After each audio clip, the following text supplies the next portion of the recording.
Hi everyone, it is Spincycle arrival day here at the local yarn store. I'm so excited to see what's in this box. I think there's some new colors to me. We've got Cold Comfort, which has been in high demand lately, so it's restocked. Space Odyssey, which I personally have been waiting for with a great deal of excitement. Some Stay Out of the Forest. Let's see. More Bruised Ego.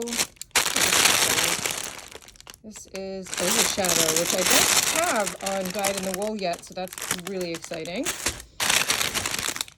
Ooh, Every Rose is new. That's really exciting.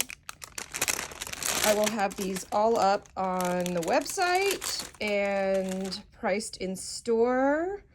So check it out later today.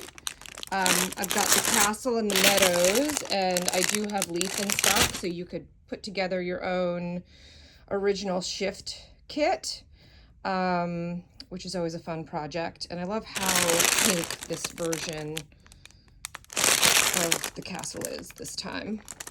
All right, folks, thanks for tuning in. Talk to you later.